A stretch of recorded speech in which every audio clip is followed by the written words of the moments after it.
about this lecture is going to be about random stuff as well. So let's switch to the screen. Let's see what I can do. Oh, doesn't see. Let's see if I can share this screen. No.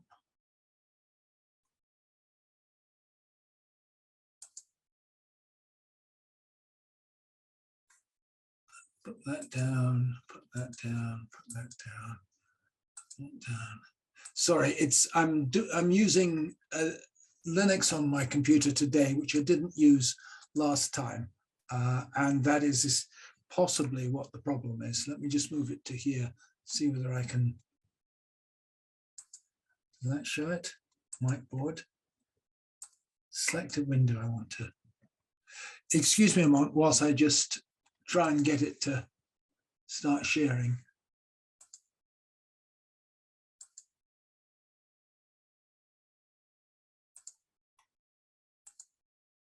Is it showing anything?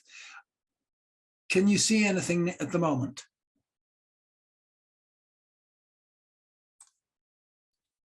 Yeah. You can. Okay, let's see. Can you see something saying Markov materialism? No, I think I see your like your main screen. Hold on, let's just zoom this. Can you see it now? No, it's just the desktop. Yeah. But more zoomed in. Oh God. Hold on, let's see whether this works.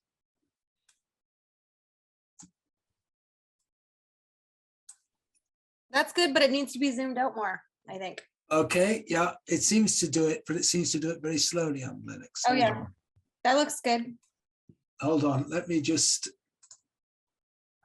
Ooh.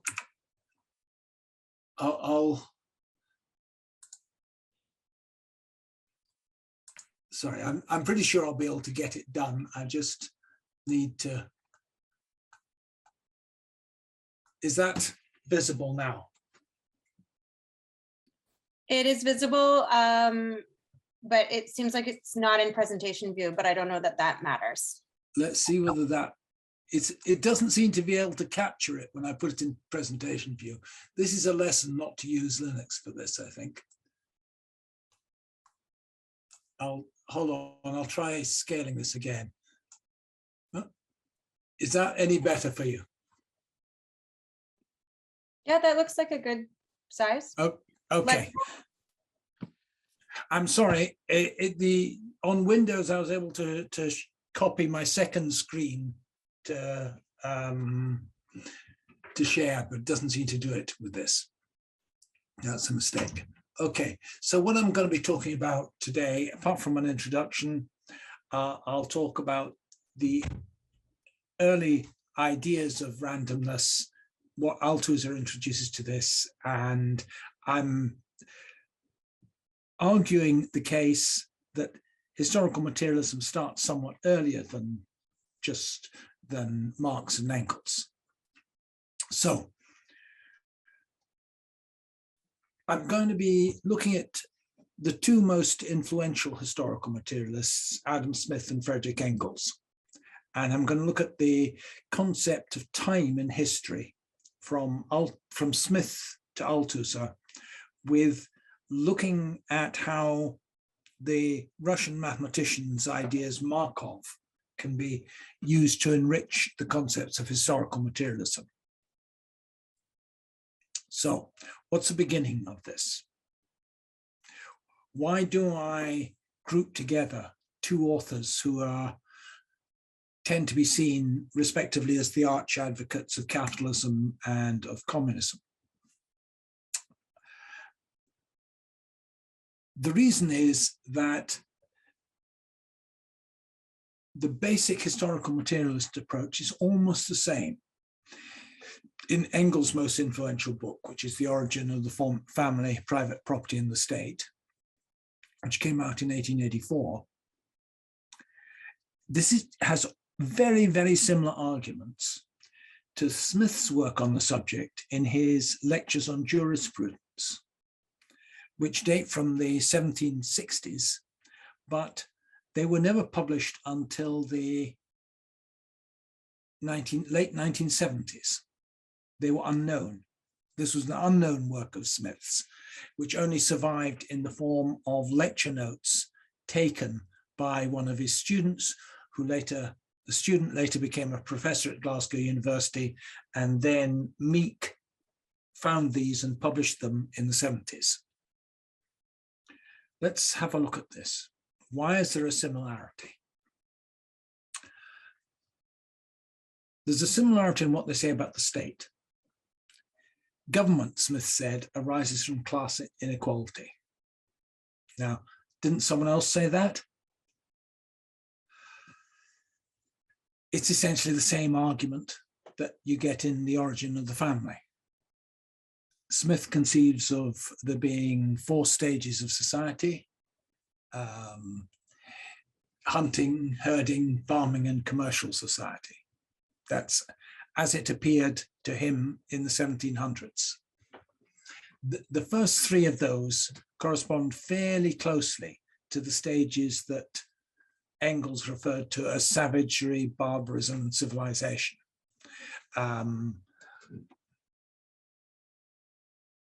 There is a lot more subdivision in Smith than just those 4 stages. There is stuff on the origin of the state that's very similar to Engels. Smith saw the shift from hunting to herding as the first important transition, and Engels agrees on this with respect to the old world. But he says that the lack of domesticated sheep and cattle in the Americas led to distinct development paths between the Eastern and Western hemispheres. Both are agreed that the state can't arise in a population whose mode of subsistence lacked herding or farming. They both agree that you need herding or farming for the state to come around. Let's see what Engels' account is.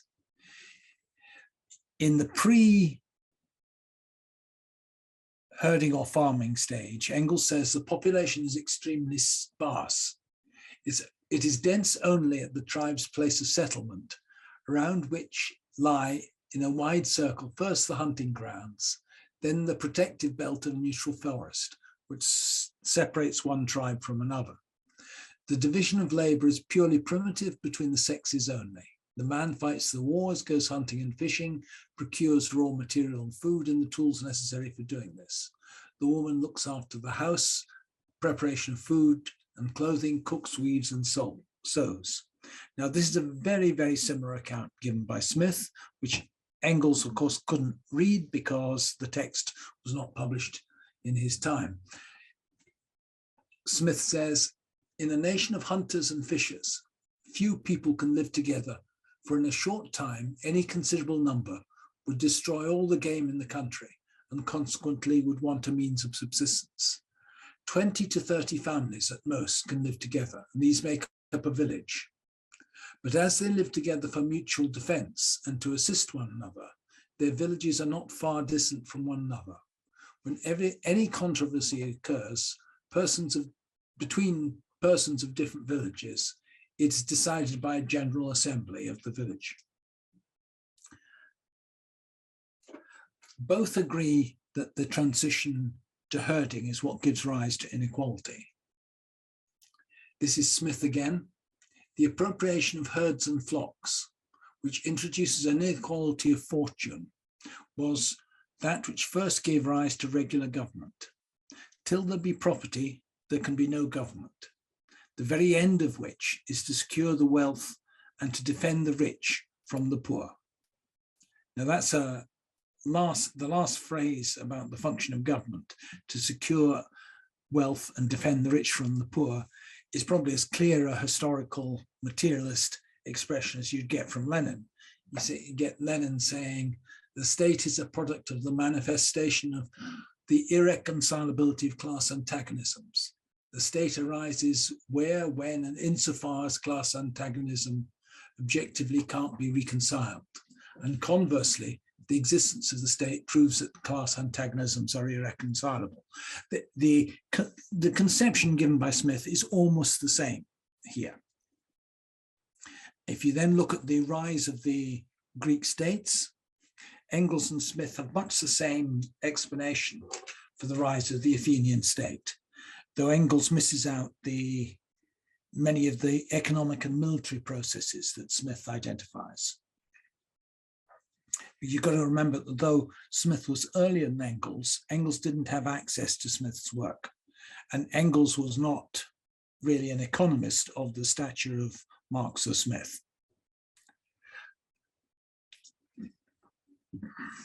Smith goes on to the decline of the aristocracy in ancient societies and the rise of the republican states. According to Smith, both the Greeks and the Romans initially had aristocratic forms of government, with the aristocratic families inheriting from the pre-urban class of chiefs. Two economic processes, Adam Smith said, tended to shift the state towards a republican form. The first was the existence of slavery. This allowed free but non-aristocratic citizens to attend the slavery whilst their slaves minded the farms or workshops. And he contrasts that with what he terms the modern Italian and Dutch republics, which he says are exclusively run by the aristocracy. So the republics of the ancient world could be more democratic, he says, because there was a class intermediate between the aristocracy and the slaves who had the time to participate in government. The second was that, and this is a very interesting argument, the division of labor and the production of luxury goods meant that the aristocrats spent their money on luxury goods and supported fewer retainers. If they spent less on their clients, their ability to swing votes in the assembly became diminished, and therefore their relative power as a class fell. Now, in both these authors, you've got an historical materialism. There's a sequence of modes of material production. Smith just didn't have machine industry, which obviously developed after him. These economic relations then give rise to class conflict and specific forms of the state. The forms of the state change as the forms of economy change. In the case of Smith and also Marxism, this goes through the rise and fall of feudalism, and in both cases it's a deterministic sequence, so that we have this sequence diagram here that I've drawn for what Engels says. You can go from a clan society to a slave society to a feudal one to a capitalist to a socialist one, with an offshoot going from clan society to an Asiatic mode of production. So it tends to be fairly linear here. Now, one of the things that Althusser is famous for is his criticism of a Hegelian concept of time and a teleological concept of time. And I'm going to base this largely on one of the last posthumous publications of his, which is The Philosophy of the Encounter. And I think it's worth reading it and worth reading the introduction by the translator, Goshgarian, because it gives a lot of background to the political circumstances in which these philosophical debates were arising. It's based from notes and unpublished letters that were put together after his death. And if there's any kind of underlying theme, it is what the translator calls aleatory materialism. That's an odd word. I really don't like his translation of it myself. I don't like the translation of aleatory as, or aléatoire as aleatory. That's not a proper English usage. Anyone with a scientific background would translate it as something like randomness or stochasticity, since that's the terminology which the English scientific community uses for the philosophical concept that Althusser is discussing. Now, I'm going to be comparing Althusser's materialism aléatoire to the work of the 20th century scientists who, in their own fields, have grappled with some of the issues that Althusser concerned himself with. One of these is the stochastic concept of work in Heisenberg. Sorry, stochastic concept in the work of Heisenberg. Another thing one might look at is Kaufmann's work on the origins of order. I don't really have time to go into that at the moment, but I can recommend Kaufmann's book. I'll just type that in. Hold on. I'm not sure I can find the, well, I'll find that later and type it in. And also the implicit critique of the Hegelian method that is provided by the history of 20th century mathematics and formalism.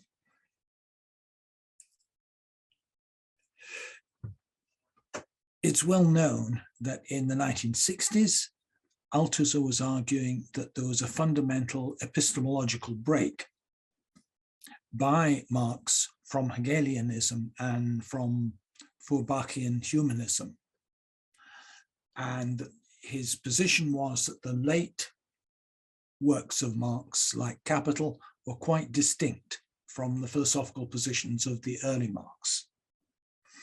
In Althusser's later writings, he modifies his position a bit, and he says that in fact there are Hegelian themes still in some of the late works of Marx, including Capital.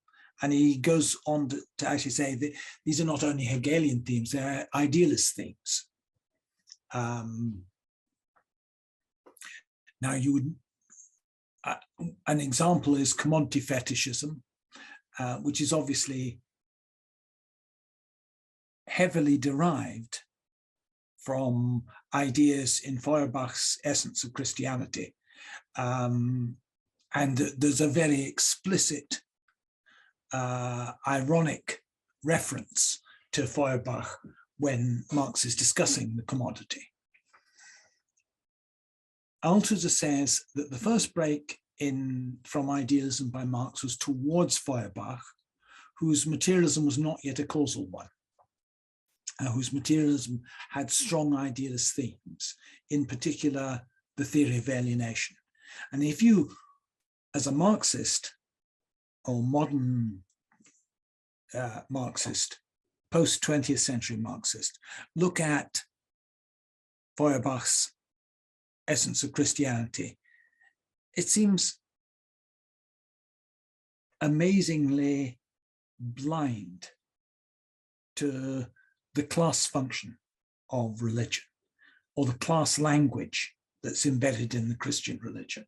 That aspect of it just misses Feuerbach entirely, is entirely missed by Feuerbach.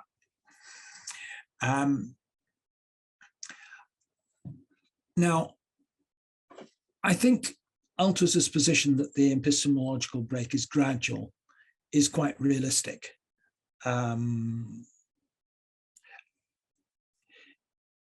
But in trying to account for it, Althusser, I suppose, as a philosopher, goes right back to Epicurus. And my feeling is he would be better to rely on more modern atomists. And when you do that, you can see that epistemological breaks and paradigm shifts in physics were not immediately complete. And you can see that when you look at the break between classical and quantum atomism. And I'm relying for my account here on Heisenberg's account, who was a participant in that. In his Physics and Philosophy, Heisenberg gives an account of how the break from the deterministic atomism to the quantum theory took place. Firstly, there's a long period between Planck's initial work on black body radiation in the 1890s and Einstein introducing the photon. So it's 10 years between the basic formula governing the energy being emitted at each wavelength that had been derived by Planck to Einstein realizing that the cause of this was photons.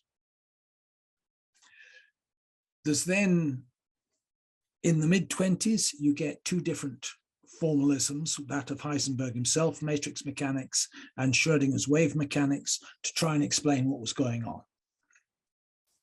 And it's not until von Neumann's Grundlage der Quantenmechanik that you get a synthesis of the two accounts into what we now take as a standard way of dealing with it. So there's a 30-year period of break between classical and quantum mechanics, during which you've got half a dozen of the brightest minds in the world working on the problem collectively, collaborating closely. And for a long time, they were working with mixtures of ideas, a bit of quantum here, a bit of classical theory there. You didn't actually have a clear comprehensive break for the 30-year period. So what I'm saying is you shouldn't be asking too much of Marx. Unlike quantum mechanics in the early 20th century, there was basically only Marx and Engels working on this in the mid-19th century. They were able to draw on work of Morgan, but they didn't actually collaborate with Morgan. And they weren't aware of some of the prior work by Smith. So you can't expect a complete break under those circumstances. There's bound to be some hangover. And if you read Darwin, you see the same thing. The sort of popular account, if you were to read Dawkins or Gould's account of the break between Darwin and Lamarckism, is that these were two quite different conceptual models. That the Lamarckian concept was evolution of acquired characteristics, and this is then broken with in The Origin of the Species, and also Russell at the same time. But if you go and read books which he actually wrote after The Origin of the Species, like Descent of Man or The Expression of the Emotions, you get the reappearance of ideas of acquired characteristics, that by repeatedly performing an action, the ancestors of an animal acquire a habit, and the habit then is passed on to their offspring. He explains patterns of animal behavior that way. And there's a reason for that, because without a theory of genetics, which doesn't come till Mendel, the old idea of evolution through acquired characteristics retained its appeal. If you read Dawkins' demonstrations of the logical inconsistency of the Lamarckian model, it's easy to understand Dawkins' demonstrations or Dennett's account of it. But this is after DNA. This wasn't originally evident to people at the time. So you shouldn't demand too much of the pioneers.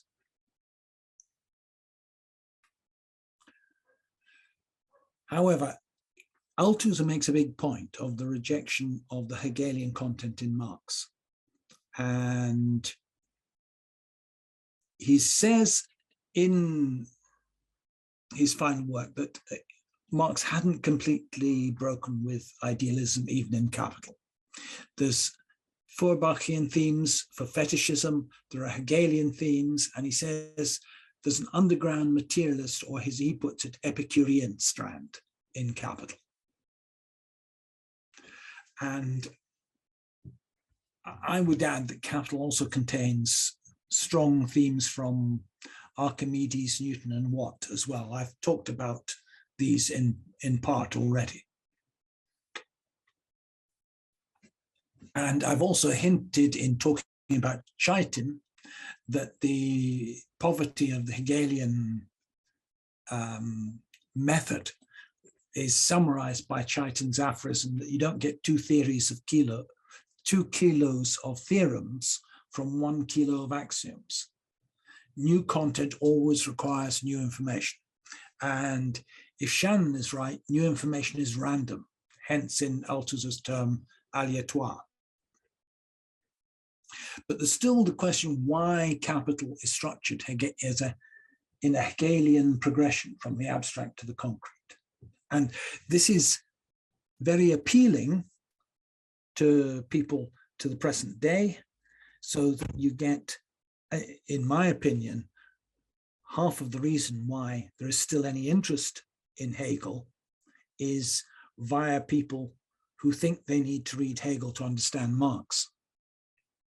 But if you look at the form of presentation in the first part of volume 1, it starts from the commodity to exchange value to surplus value. And this is arguably an ideal mode of derivation, a formal ideal mode of derivation.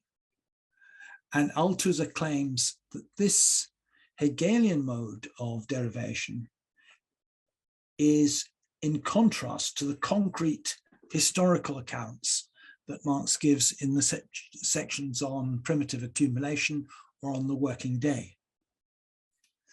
These are not analyzed in a deductive fashion, because the actual generation of capitalism is something contingent, something that's produced by an actual material history.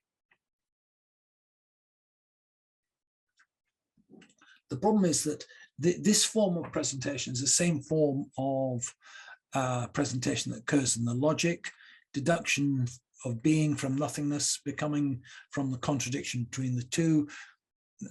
At the beginning, this kind of stuff has a certain degree of plausibility, but the further you go through it, what strikes me reading it is that it's a conjuring trick. It sneaks already formed presuppositions and concepts, but doesn't derive them. The substance of it is actual information which people had before they read the book. And this is exactly what Althusser says of Marx's presentation. It only works by sneaking in real historical forms which have their own history and own information content, like commodities and money. And if we look at the history of mathematics, and if any domain can be said to be suited to logical self-development of ideas, it's maths, you can see that the method analogous to Hegel came to grief. Now, I was alluded to that several times in talking about Turing. It first came to grief in set theory with Russell establishing that the class of all classes that are not members of themselves gives rise to a contradiction. It's then broken down further by Turing's paper on the decision problem. The project had aimed to found mathematics on logic, and Hilbert had asked for a mechanical procedure by which the truth or falsity of a mathematical theorem could be determined. If a theorem would be proven true, then you can demonstrate it can be derived from the axioms using valid rules of inference. At least that is a considerable step ahead of what most people who profess to use dialectics claim, because their rules of inference are never made explicit. So if you could demonstrate such a mechanical method of checking arbitrary theorems, you'd have demonstrated that all of maths could be logically deduced from a collection of founding axioms. As we know, Turing took the term mechanical literally. He designed a universal computer to do this, that could perform any calculation a human mathematician could do.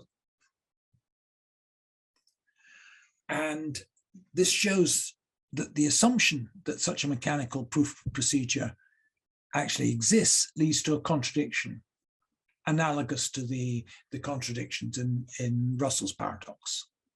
So it follows that even in mathematics, the project of a logical development of ideas as a system breaks down. You have to introduce new content.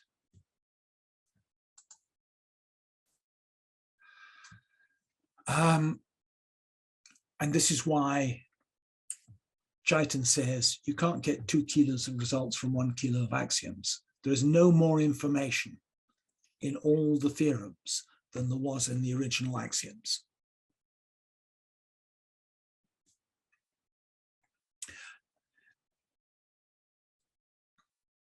Althusser develops his critique of teleology by giving an alternative account of history, that of stochastic materialism, where he emphasizes contingency instead of looking at the past in a future anterior sense. You get some Marxist writers talking about things like the function of the bourgeois revolution was to do something. That is what Althusser says is writing the history in the future anterior. It's saying what happened in the past was in order to produce the present. And this critique of the future anterior mode takes him into some very deep questions that have been intensively discussed by scientists and philosophers since the late 19th century. I've touched on what Thomson and Boltzmann were saying about the time symmetry and directionality of time in an earlier lecture.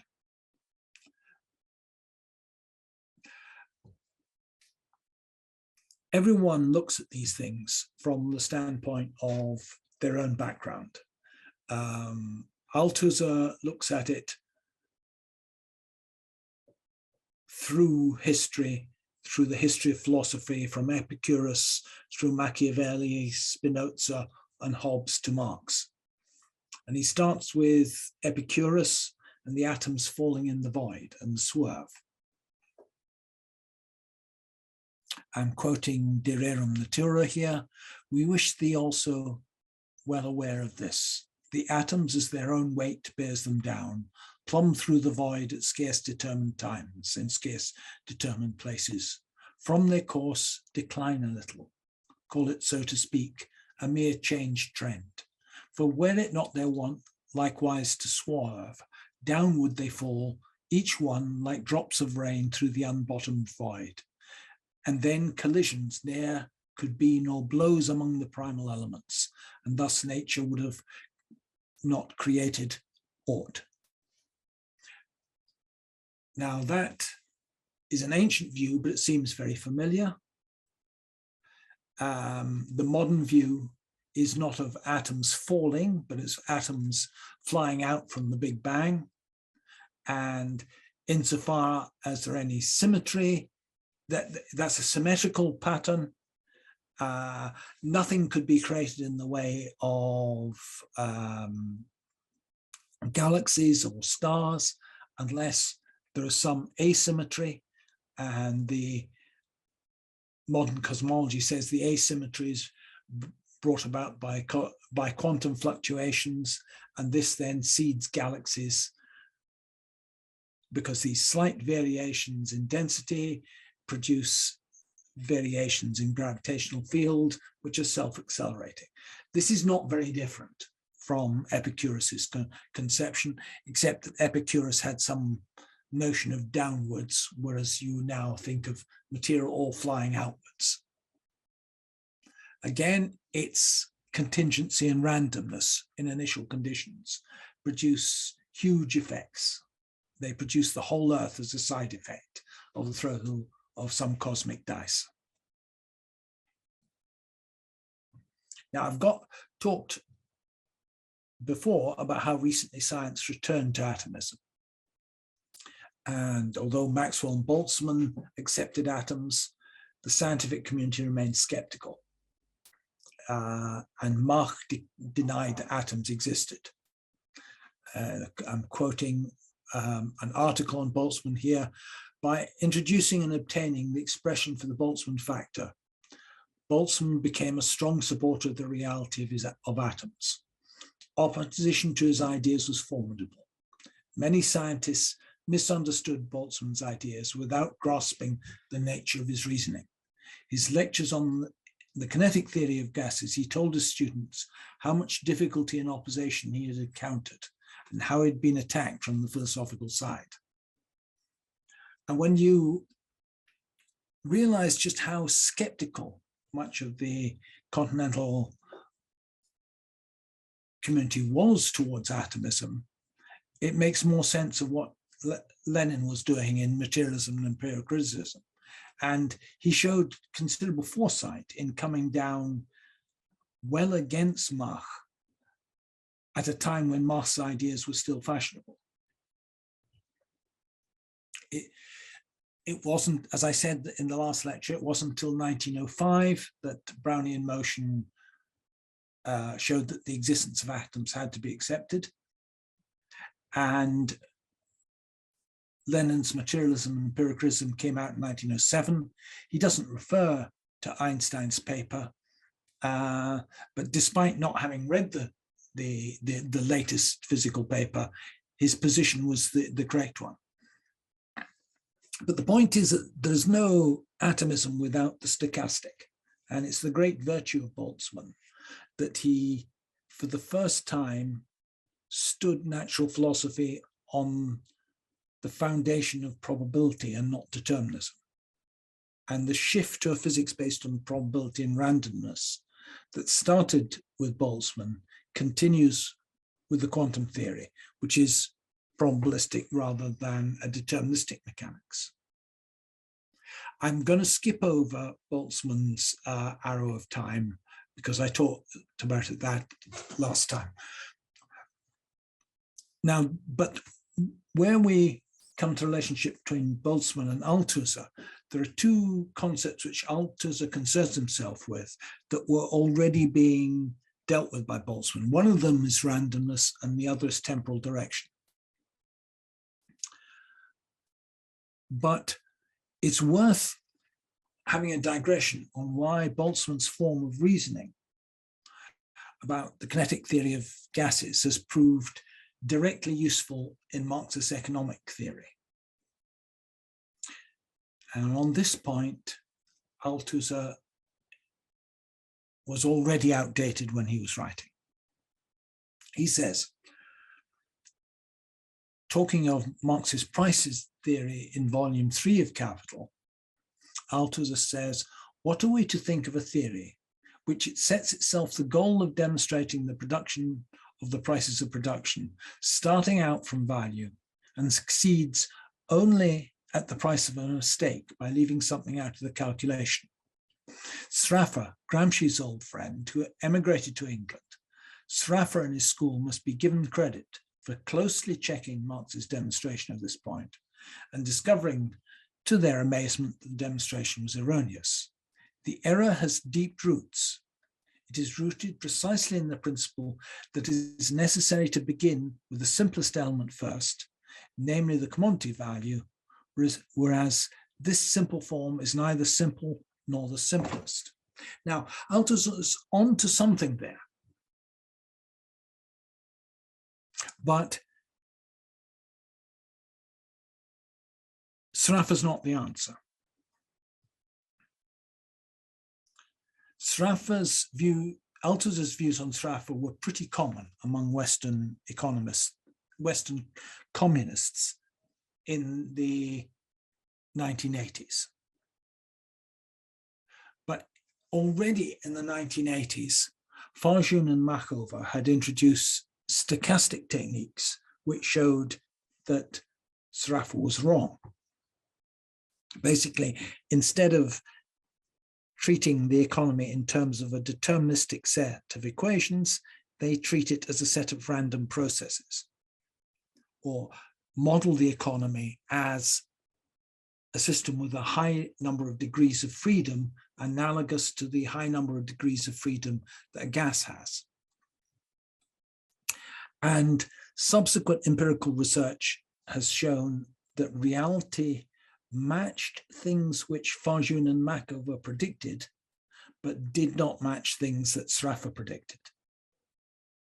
And that is the validation of a scientific theory if,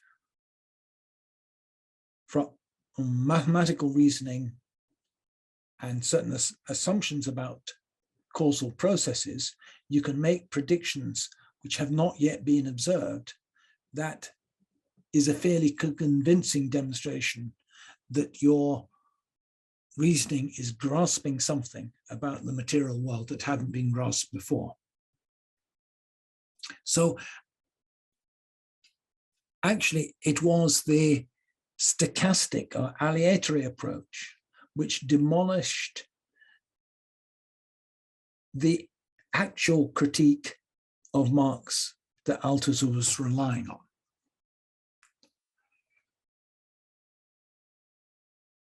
But also, in a different way from Sraffa, it showed that the price theory in volume 3 of Capital is empirically wrong, whereas volume 1 of Capital was correct. This was the opposite conclusion to what most Marxist economists thought and Marxist philosophers thought in the 1980s.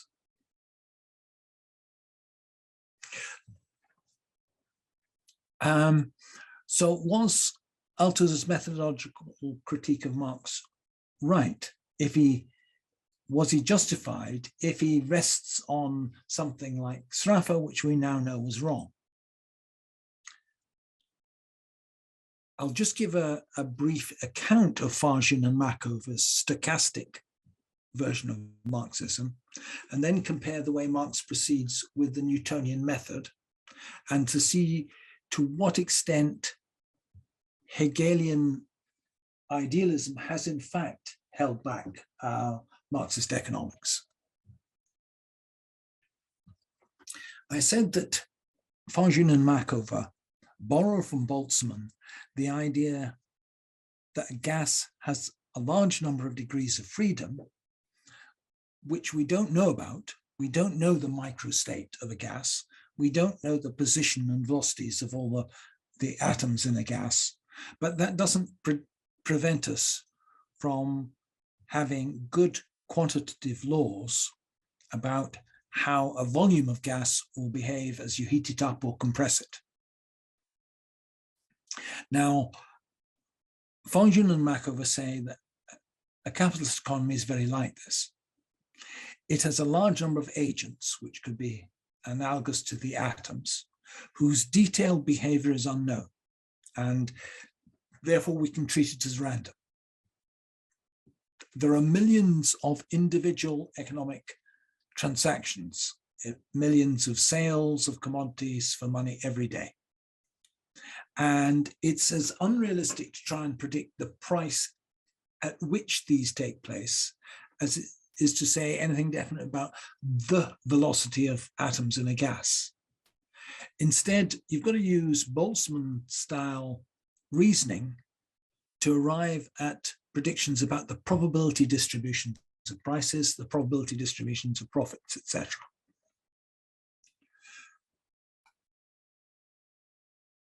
What Farjun and Makova did was to use Boltzmann's method to show that the price of commodities will actually closely correlate with their labor content, and therefore that Marx was right in volume 1 of Capital. And for the first time, they gave an explanation for why the labor theory of value is empirically correct. Up until that point, labor values had been seen as a sort of rough empirical rule of thumb without any theoretical support. It was like classical mechanics classical thermodynamics was until Boltzmann came along, an empirical generalization, but without a causal mechanism. By applying stochastic materialism, Farjun and Makova showed that the law value must necessarily arise from the probabilistic interaction of agents in a capitalist economy. So materialism aléatoire rescued theory from the impasse that Althusser was aware of in 1980. But there's hints of this in Engels. He saw the necessity to treat social processes as the mechanical in the Thomson or Maxwell sense, result of large statistical aggregates. He says, in the second place, history forms itself in such a way that the ultimate result springs always from the conflicts of many individual wills, each of which in its turn is produced by a quantity of special conditions of life. There are thus innumerable forces which cross each other, an infinite group of parallelograms of forces, from which is derived one resultant historical event, which in its turn can be considered as the product of an active power as a whole, unconsciously and involuntarily, because that which each individual wishes is prevented by every other, and that which results from it is a thing which no one had wished.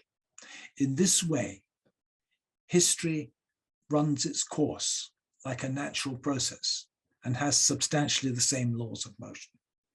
Now, that is remarkably advanced as an account for the 1890s and shows that Engels had been studying Maxwell and Thomson on heat and was grasping the stochastic concepts of gases. Now let's go back to the issue of Hegelianism and to what extent Marx was relying on Hegel and to what extent was he relying on the mechanists. There's no doubt that he admitted to using Hegelian modes of expression, but does the movement from the abstract to the concrete by deduction fit in with what was then considered the scientific method? Is this mode of deduction actually that different from that of Newton? Newton says, for all the difficulty of philosophy seems to consist of this, from the phenomena of motions to investigate the forces of nature, and then from these forces to demonstrate the other phenomena. So the method, Newton was saying, from experiment and observation formulate laws of motion. By deduction via geometry, he then deduces general properties of centripetal forces. He is able to say, consider several different classes of centripetal forces, ones which are inversely proportional to distance, ones that are inversely proportional to square of distance, cube of distance, etc. For each of these, he's able to deduce a ratio between radii and orbital times. He then looks at the periods and orbital radii of the satellites of Jupiter and deduce that the force has to be inverse square to meet the observed ratios. And from an inverse square law of gravitation, he then deduces more accurate predictions about planetary orbits. So what's the difference between these? They seem very similar. In both cases, the thinker is formulating conservation laws. Newton is talking about equal and opposite action, conservation of momentum. Marx is talking about equal values in exchange and the sum of values being conserved in traits. These initial axioms are observationally based in both cases, and the movement from abstract laws to concrete conditions about motion occurs in both cases. In Newton's case, centripetal forces sweep out equal areas in equal times, and gravitational forces inverse square from the ratio of radii to orbital time. Marx says the rate of profit must fall as capital accumulation intensifies. Again, a deduction about the laws of motion made from his initial assumptions. It's arguable, though, that Marx does violate one of Newton's laws of deduction. Newton says,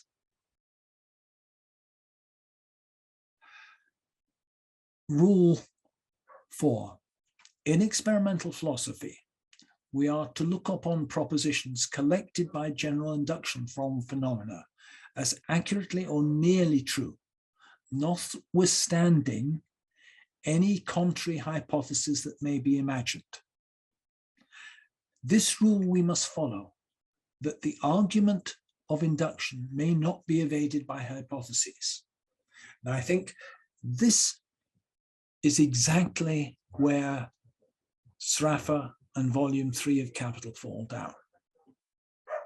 The basic problem of volume 3 of Capital is that Marx introduces an imagined hypothesis, profit rate equalization, which was not backed up by accurate observations.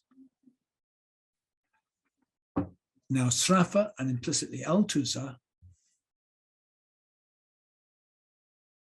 hold to this imagined hypothesis and seek by this to evade what Newton calls the argument of induction, because the argument of induction applies to the rate of profit from volume 1 of Capital. If you applied the laws of motion you've assumed in volume 1 of Capital, the deduction is that the rates of profit will differ. The deduction is that the rate of profit of sectors with high organic composition of capital will be low. Marx rejects this because of an imagined hypothesis that the profit rate must equal. But by following the maths rigorously, Fagin and Makov were able to show the redundancy of the imagined hypothesis. And when Alan Cottrell and I actually went and checked data for the US, Mexico, and the UK, we found that following the argument of induction actually gives the correct answer.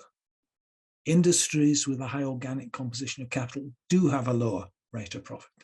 That's been subsequently verified by David Zachariah for all the OECD countries. So this shows the risk of violating Newton's Rule 4. I have gone about as far as I think I can reasonably handle in the time available. This business about I make no hypotheses by Newton is treated with some ridicule at times because people misunderstand what he's talking about when he uses the word hypotheses. They think that when he says hypotheses, he means hypotheses in the sense that modern philosophy of science talks about it, which is basically an early stage of a theory. By hypotheses, Newton is meaning something which is a priori assumption. For instance, in Ptolemaic astronomy, the a priori assumption is that all motion must be composed of circular motions or a composition of circular motions. That's an a priori assumption or hypothesis, and you then attempt to fit that hypothesis to the facts. And the most obvious example in the way it's being misled in Marx is this hypothesis of profit rate equalization, which is an idealist assumption analogous to that of saying all motion, heavenly motion, must be circles, must have equal radii. Rates of profit must have equal rates of profit in other sectors. It's imposing a symmetry because it's conceptually pleasing and what we assume should be the case, and turns out not to be the case. And the contradiction that Althusser is talking about is only an apparent contradiction. It's not a contradiction with the facts, it's a contradiction introduced by a contrary hypothesis, which is being assumed by Marx and also assumed by Sraffa, uncritically assumed by Sraffa. I will, if I can manage this, I'm going to stop screen share now.